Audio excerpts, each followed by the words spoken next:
आइए दोस्तों, एक बार फिर से मेरी कविता एक साक्षात्कार चैनल में आपका स्वागत है। और श्रृंखला की इस कड़ी में भी आज के हमारे अतिथि मेहमान सुभाष मिश्र जी हैं। और श्रृंखला की इस कड़ी में आज मैं उनसे बात करूंगा इप्टा पे और कुछ विशेष लेखकों, साहित्यकारों और नाटककारों से जुड़े कुछ ज्वलंत प्रश्न हैं। और मेरे प्रश्न ज्वलंत ही होते हैं और जन सरोकारों से जुड़े हुए होते हैं। तो मैं फिर एक बार आपसे रूबरू कराता हूं सुभाष मिश्र जी से। सुभाष मिश्र जी, आपका एक बार फिर पुनः स्वागत है। मिश्र जी, जैसा कि आपने बात पिछली कड़ी में आपने इप्टा की बात छेड़ दी थी, मैं बात इप्टा से ही शुरू करता हूं। नो डाउट इप्टा देश क्या विदेशों तक में इप्टा स्वनाम धन्य एक बहुत बड़ी संस्था है। जन सरोकारों का आम जीवन की समस्याओं को, उनसे जुड़े तमाम तरह की पहलुओं पर छोटी छोटी नुक्कड़ नाटकों के माध्यम से प्रस्तुतिकरण देती है। ये तो बहुत अच्छी बात है, लेकिन जहां तक मैं इप्टा की बात करता हूं, और कुछ ऐसे साहित्यकार हैं, कुछ राइटर्स हैं, नाटक के क्षेत्र में भी, फिल्म के क्षेत्र में भी, जिनमें वो जिस तरह के मुद्दों को उठाते हैं, जिन सरोकारों को उठाते हैं, तो उन पर एक तरह का एक ठप्पा लगाने की कोशिश की जाती है या लगाया जाता है कि वो वामपंथी विचारधारा से जुड़े हुए हैं, उनकी विचारधारा वामपंथी है।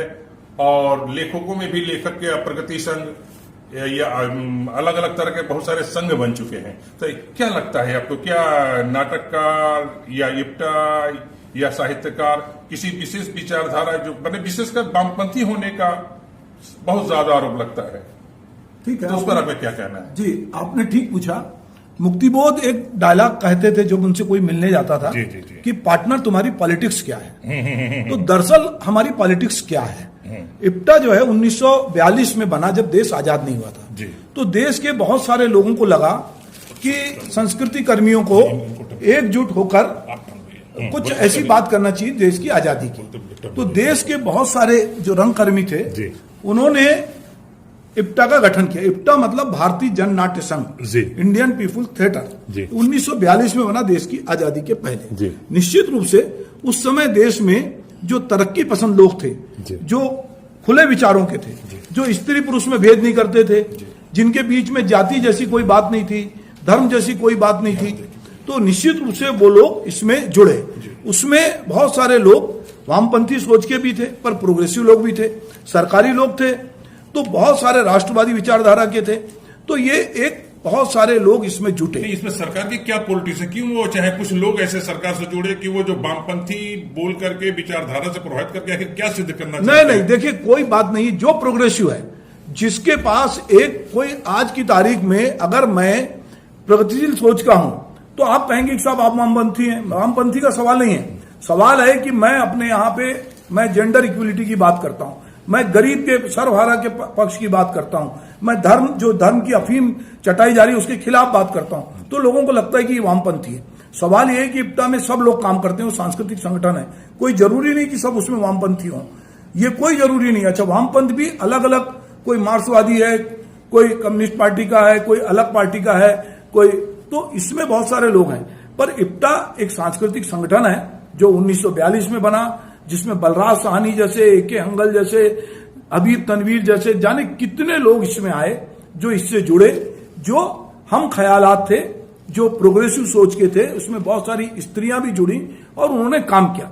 और ये संगठन लगातार इसलिए बढ़ा कि लोगों को लगा कि ये जो तरक्की पसंद लोग हैं, जो अच्छा सोचते हैं दुनिया के बारे में, हम मेहनत कर इस दुनिया से जब अपना हिस्सा मांगेंगे, एक बाग नहीं, एक खेत नहीं, हम सारी दुनिया मांगेंगे।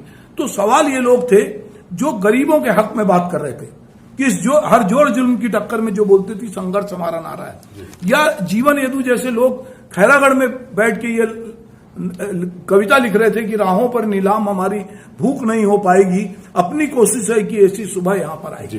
तो ऐसे बहुत सारे लोग थे मेरे जैसे, और बहुत सारे अलग अलग शहरों में, जिनको लगता था कि जो कुछ हमारे देश में रूढ़िवादिता है, धार्मिक अंधविश्वास है, जो जात पात है, ये नहीं होना चाहिए। तो उनको लगा कि ये एक संगठन है जहां बैठकर हम अपनी बात कर सकते हैं। तो फिर ये दक्षिणपंथी वामपंथी का ये आरोप क्यों? जब आरोप लगाने वालों को आरोप लगा सकते हैं, मैंने कहा ना कि वो जो इस तरह की सोच के लोग हैं वो अपने आप को वामपंथ के नजदीक पाते हैं, पर कोई जरूरी नहीं कि उसमें काम करने वाला हर आदमी वामपंथी हो या वो कम्युनिस्ट पार्टी का कार्ड होल्डर हो।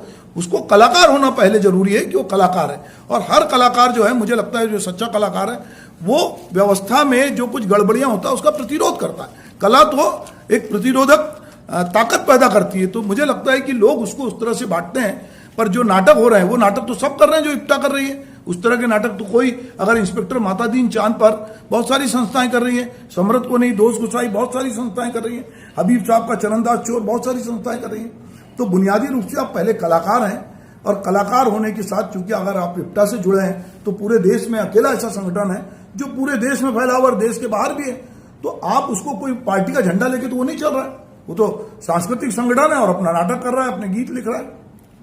तो आपने पिछले दिनों एक विशेष पार्टी वर्ग द्वारा को या उनके कैडरों के द्वारा फैज अहमद फैज की एक नज्म को लेकर पूरा हंगामा सुना होगा। तो कहने का तात्पर्य है कि इप्टा हो चाहे कोई कलाकार हो, हंगामा करना तो आप देखिए, आज में लोगों की फितरत है। आप कोई सीरियल बनाइए लोग हंगामा करते हैं, आप फिल्म बनाइए लोग हंगामा करते हैं। नज्म को लेकर सवाल सरकार तक ने भी नहीं, बात ये नहीं है। फैज अहमद फैज ने अपने समय बहुत सारी चीज लिखी, गालिब ने बहुत सारी चीज लिखी, मीर ने बहुत सारी चीज लिखी, दुष्यंत कुमार ने बहुत सारी चीज लिखी, साहिर ने बहुत सारी चीज लिखी, कैफी आजमी ने बहुत कुछ लिखा। आप वो लिखे को, अगर मुझे लगता है कि आज जिस तरह का माहौल, अगर आज कबीर होते तो उनको भी लोग जेल में बंद कर देते। कबीर ने जिस तरह की बातचीत की तो लोग कहते रहे तो कबीर तो सरकार विरोधी बात कर रहा है।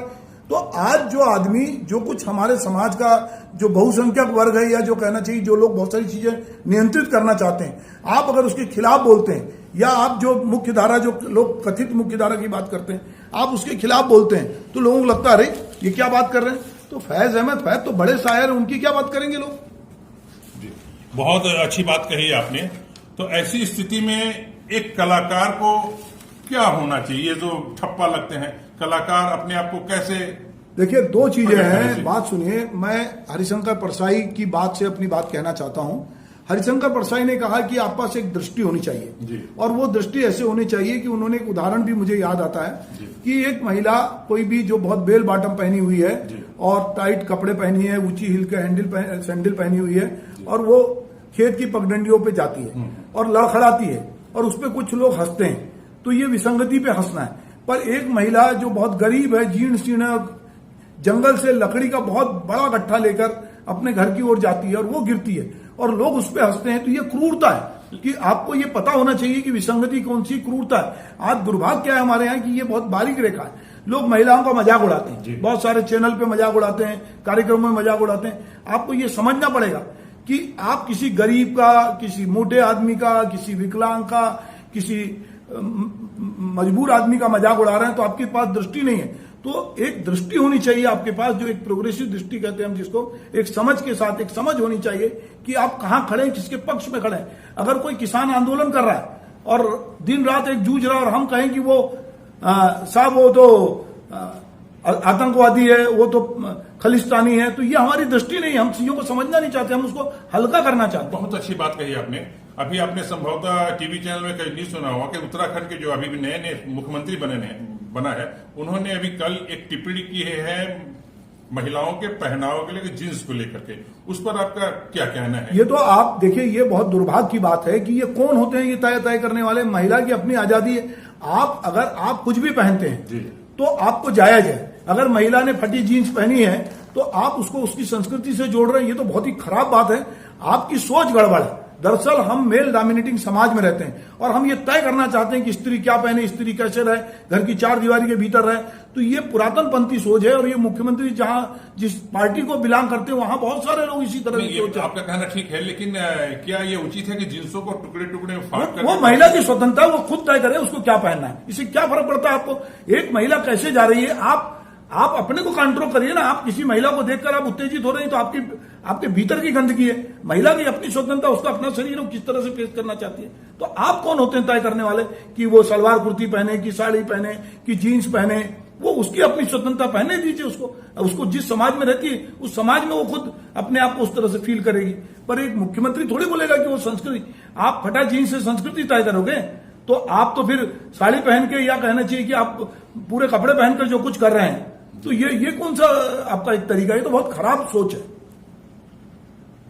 तो आपके नजरिए में एक महिला जो भारतीय परिवेश है, भारतीय पहनावा है, उसके अगर परिप्रेक्ष्य में अगर बात करें तो हमारे देश में जो एक परंपरा रही है शुरू से, सनातनी परंपरा जिसको कहते हैं, तो महिलाओं के परिधान के लिए और पुरुषों के परिधान के पहनावे को लेकर के एक अलग अलग नजरिया है, ड्रेस कोड रहा है। कोई ड्रेस कोड नहीं रहा है, कभी कोई ड्रेस कोड नहीं रहा है।